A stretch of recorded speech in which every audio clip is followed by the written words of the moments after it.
Bulletin का बाकायदा आगाज करेंगे। एक जेल से निकलने दूसरा जेल से बचने के लिए इलेक्शन लड़ रहा है। कोई खिलाड़ी या दूसरा हमारा मुकाबला नहीं कर सकता।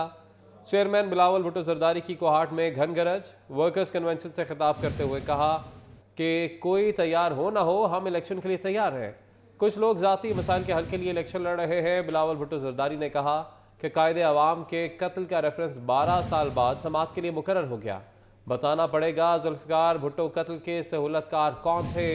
8 फरवरी को नफरत, तकसीम और दुश्मनी की सियासत को दफन कर देंगे। आपने तो साबित कर लिया है कि दूसरे तैयार हो या ना हो, पीपल्स पार्टी के जियाले हमेशा इलेक्शंस के लिए तैयार है। पाकिस्तान पीपल्स पार्टी समझता है कि हमारा कोई सियासी मुखालिफ नहीं, ना कोई खिलाड़ी हमारा मुकाबला कर सकता है और ना कोई और हमारा मुकाबला कर सकता है। पाकिस्तान पीपल्स पार्टी वो वाहिद जमात है जो अशराफिया को नहीं, मजदूरों, किसानों, नौजवानों, सफेद पोश, पूरा जो सारे तबकात है उनका नुमाइंदगी करता है। नफरत की सियासत, तकसीम की सियासत, जाती दुश्मनी की सियासत को दफन करके खिदमत की सियासत, एक नई सियासत का आगाज करेंगे। बाकी जमातों जो इलेक्शन में हिस्सा ले रहे हैं वो अपनी जाती मसले का हल निकालने के लिए ये इलेक्शन लड़ रहे हैं। अगर मैं ये इलेक्शन लड़ रहा हूं तो आपका मसाइल का हल निकालने के लिए लड़ रहा हूं। कोई अगर इलेक्शन लड़ रहा है तो वो इसलिए कि वो जेल से निकल जाए, और जो दूसरा इलेक्शन लड़ रहा है तो वो इसलिए कि वो जेल से बच जाए। कितने सालों बाद, जो 12 साल पहले सदर जरदारी ने सदर होते हुए एक रेफरेंस भेजा था सुप्रीम कोर्ट ऑफ पाकिस्तान को कि कायदे अवाम शहीद जुल्फिकार अली भुट्टो का जो कत्ल का केस है उसको रिव्यू किया जाए, और अब ठीक 12 साल बाद केस लग गया है। मुस्लिम लीग नून और इस्तेकाम पाकिस्तान पार्टी के दरमियान सीट एडजस्टमेंट। IPP ने सीट एडजस्टमेंट के लिए हल्कों और उम्मीदवारों की फहरिस्त मुरतब कर ली है। IPP की साख खाकवानी और चौधरी और नुमान लंगड़ियाल पर मुश्तमिल कमेटी ने क़यादत और पार्टी रहनुमाओं की मुशावरत से फहरिस्त मुरतब कर ली। IPP क़यादत कौमी असम्बली की 20 नशस्तों पर सीट एडजस्टमेंट की फहरिस्त मुस्लिम लीग नून के हवाले करेगी।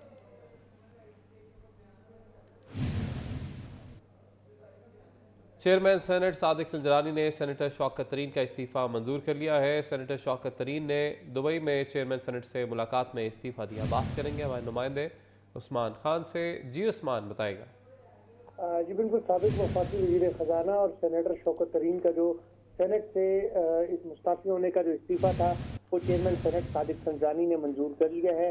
साबिक वज़ीर ख़जाना जो पाकिस्तान तहरीक इंसाफ की नशिस्त पर सेनेटर बने थे, उन्होंने चंद रोज़ कबल दुबई में चेयरमैन सेनेट से मुलाकात की थी और उन्होंने चेयरमैन सेनेट को अपना इस्तीफ़ा दिया था, और जो है वो सेनेट की नशिस्त से भी और PTI की जो रुकनीत से उससे भी इस्तीफ़ा दिया था। तो चेयरमैन सेनेट ने अब उनका इस्तीफ़ा मंजूर कर लिया है।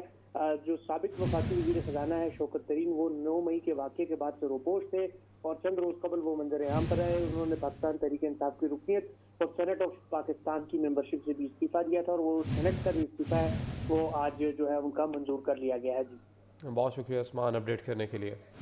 कराची में मौसम सरमा में भी बिजली की लोड शेडिंग जारी है। बाज़ इलाकों में 8 घंटों से ज़ायद बिजली बंद रहने लगी। बिजली की आग मसूली से न्यू कराची इब्राहिम खमेसोगोट के मकीन परेशान हैं। मजीद बता रहे हैं वसीम इफ्तिखार। बिल्कुल, मौसम सरमा के आगाज़ के बावजूद एहलियान कराची को बिजली की लोड शेडिंग से निजात नहीं मिल पाई है। मैं इस वक्त न्यू कराची के एक पसमानदा इलाके में मौजूद हूँ और इतवार वाले दिन भी हम यहाँ पे देख रहे हैं कि लोड शेडिंग की वजह से जो यहाँ के इलाका मकीन है वो परेशान है। इलाका मकीन तो जानते हैं कि बिजली की लोड शेडिंग के हवाले से क्या सूरत हाल है, यहाँ पर कितने घंटे की लोड शेडिंग की जा रही है बिजली की, और क्या सूरत हाल है? यहाँ पर तो भाई बिजली 2 घंटे देते हैं तो 8 घंटे नहीं होती है, 8 घंटे देते हैं 3 घंटे देते हैं तो 12 घंटे नहीं होते, 24 घंटे बिजली होती नहीं है। यहाँ पे हम लोग परेशान हो गए, बिजली बिल भी भर रहे हैं फिर भी परेशान है, और बिल इतने आते हैं लाख रुपए, 2 लाख रुपए कौन भरेगा गरीब बंदा, ये बोलो। अच्छा, टोटल जो बिजली की लोड शेडिंग है वहाँ यहाँ पर कितने घंटे की है? यहाँ पे 2.5 घंटे की बिजली load shedding, total load shedding कितने घंटे की है? टोटल 8 घंटे की है। सही है। 8 घंटे की बिजली लोड शेडिंग है।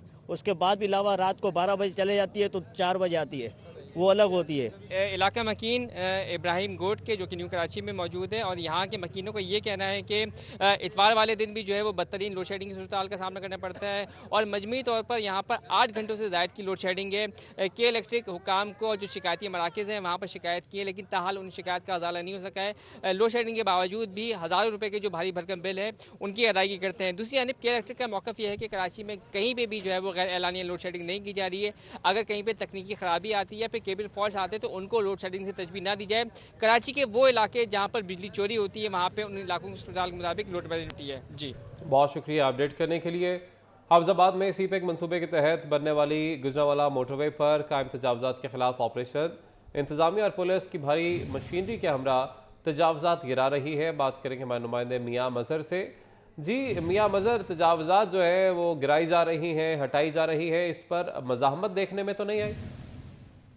हाँ जी बिल्कुल, देखेंगे जो हाफजाबाद गुजरांवाला और मोटरवे को मिलाने वाली जो बड़ी सड़क है, ये जो सीपेक मंसूबे के तहत बन रही थी, इसके ऊपर जो है वो तजावजात थे और जो है सड़क की जो है तमीर का काम अरसा दराज से जो है वो ताखीर का शिकार था, जिसके ऊपर जो है वो कई दफ़ा इंतजामिया ने और उन्होंने इसको जो है वो तजावजात को हटाने की कोशिश की, लेकिन जो है वो मुजाहिरीन आ जाते थे और जिसकी वजह से कई दफ़ा जो है वो यहाँ पे हालात ख़राब हुए, जिसकी वजह से आज पुलिस और इंतजामिया ने मुश्तरका ऑपरेशन किया और तमाम तजावजात को जो है वो गिरा कर और सड़क को जो है वो क्लियर करने के बाद जो है वो यहाँ पर जो सड़क की तमीर का आगाज़ कर दिया गया है। जी ठीक है, बहुत शुक्रिया अपडेट करने। वज़ीर-ए-आला पंजाब मोहसिन नकवी ने पंजाब काबीना का 34वां इजलास तलब कर लिया।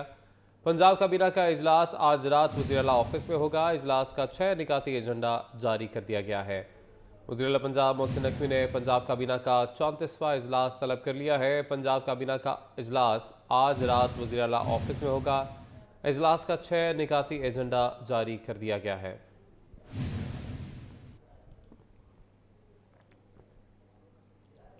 एक दफ़ा 144 की खिलाफ वर्जी पर इस्लामाबाद की इंतजामिया इन एक्शन, माहौलियाती आलूदगी का सबब बनने वाले भट्टों और फैक्ट्रियों के खिलाफ कार्रवाई।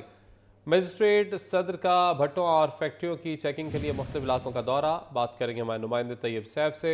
जी तैयब, बताएगा। इस्लामाबाद के अंदर भी अब जो माहौलियाती आलूदगी है वो बढ़ रही है, जिसकी खास वजह जो है जो गैर कानूनी फैक्ट्रियाँ हैं और भट्टे हैं, वहाँ से निकलने वाला धुआं जो है उसको करार दिया जा रहा है, जिसकी निगरानी करने के लिए, इंस्पेक्शन करने के लिए जो ज़राई इंतजामिया की टीमें हैं उन्होंने शहर के मुख्तलिफ इलाकों में दौरा किया है और वहाँ पर 8 से ज़्यादा फैक्ट्रियाँ और जो भट्टे हैं उनको सील कर दिया गया है। इस हवाले से जो डिप्टी कमिश्नर है उनका ये कहना था कि इस्लामाबाद के अंदर माहौलियाती आलूदगी के हवाले से दफ़ा 144 का नफाज कर दिया गया है और इसके लिए हम पाबंदी को यकीनी बनाएंगे। उससे जो जैक टेक्नोलॉजी वाले जो भट्टे होंगे उनको सिर्फ काम करने की इजाज़त दी जाएगी, बाकी तमाम भट्टों को और फैक्ट्रियों को बंद कर दिया जाएगा। बहुत शुक्रिया अपडेट करने के लिए। Army chief general Asim Munir America के दौरे पर रवाना हो गए हैं। Army chief general Asim Munir सरकारी दौरे पर आज अमेरिका रवाना हुए। ISPR के मुताबिक जनरल आसिम मुनीर का बतौर आर्मी चीफ ये अमेरिका का पहला दौरा है। आर्मी चीफ अमेरिका के सीनियर फौजी और दीगर हुकूमती हुकाम से मुलाकातें करेंगे। अपडेट करें आपको, army chief general Asim Munir America के दौरे पर रवाना हो गए हैं। Army chief general Asim Munir सरकारी दौरे पर आज अमेरिका रवाना हुए। अपडेट करें अहम खबर से, army chief general Asim Munir America के दौरे पर रवाना हो गए हैं। Army chief general Asim Munir सरकारी दौरे पर आज अमेरिका रवाना हुए हैं। ISPR के मुताबिक जनरल आसिम मुनीर का बतौर आर्मी चीफ ये अमेरिका का पहला दौरा है।